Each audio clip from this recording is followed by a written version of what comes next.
Un clavier mécanique 60%, compact, RGB, est vendu à moins de 50 euros. Sur le papier, ça fait rêver. Mais est-ce que le G-Lab Key Hydrogène est un vrai bon plan ou juste un gadget low cost de plus? Aujourd'hui, je vous donne mon avis complet. Et attention, il y a des surprises.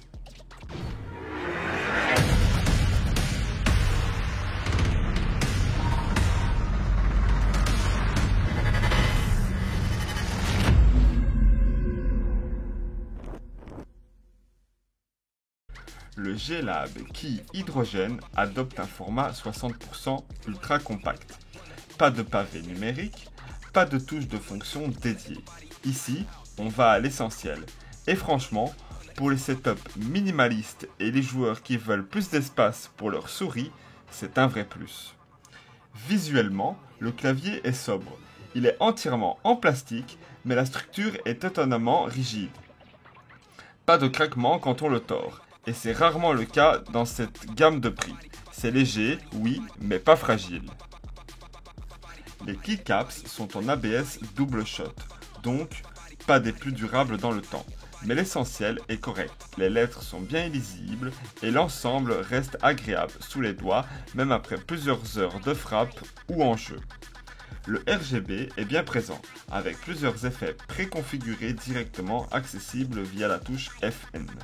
Il n'y a pas de logiciel pour personnaliser, mais pour un clavier à moins de 50 euros, c'est pas trop mal.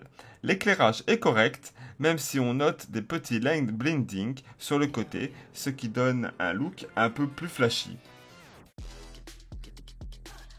Malgré son petit format et son prix serré, le G-Lab Kids Hydrogène propose quelques fonctionnalités intéressantes. Tout d'abord, comme sur la majorité des claviers 60%, toutes les fonctionnalités annexes comme les touches F1 à F12, les flèches directionnelles ou les commandes multimédia sont accessibles via la touche FN. Il faut un petit temps d'adaptation, mais une fois qu'on a pris le pli, c'est fluide. Le clavier ne nécessite aucun logiciel. Tous les réglages se font directement depuis le clavier. Changement d'effet RGB, ajustement de la vitesse des animations, intensité lumineuse, tout passe par le raccourci FN. C'est à la fois un gain de simplicité et une limitation. Pas de rampage, de touches de macro, pas de profil sauvegardé, c'est du plug and play pur.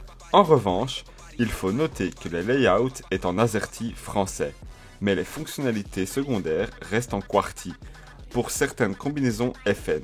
Un petit détail qui peut déstabiliser au début, surtout si tu tapes souvent du texte ou fais du dev. Passons maintenant à ce qui compte vraiment, les performances en jeu et le confort à l'usage. Le format 60% demande un petit temps d'adaptation, surtout si tu viens d'un clavier classique. L'absence de touches fléchées dédiées ou de pavé numérique peut surprendre au début. Mais en contrepartie, tu gagnes un espace énorme pour les mouvements de souris, surtout en FPS ou pour les joueurs low sense, c'est un vrai plaisir. En bureautique, ça reste correct. Les touches sont légères, donc pas trop fatigantes à la longue. Mais l'absence de repose-poignet peut se faire sentir sur les longues sessions. En revanche, les bruits est discret, donc utilisable sans trop gêner dans un environnement calme.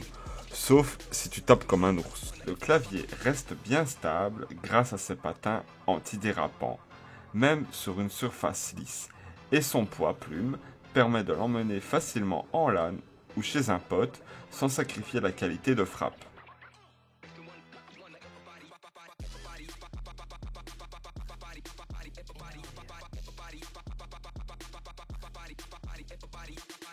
Voici maintenant les points positifs. Format 60%. Compact, pas fait pour les setups minimalistes et les joueurs FPS. Rétroéclairage RGB intégré avec plusieurs effets. Construction solide malgré une coque en plastique.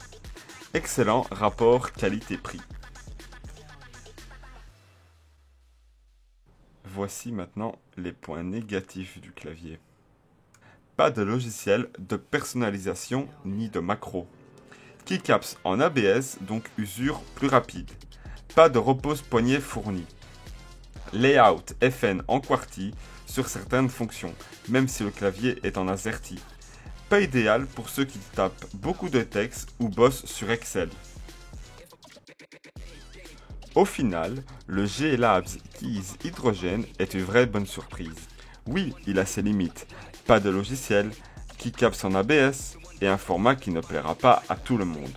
Mais pour moins de 50 €, tu as un clavier compact, RGB, avec une frappe réactive.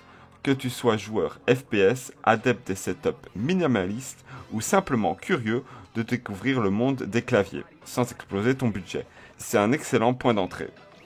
Je ne le recommanderais pas à un développeur ou à un fan de tableur, mais pour du gaming pur, il fait le job et même plutôt bien.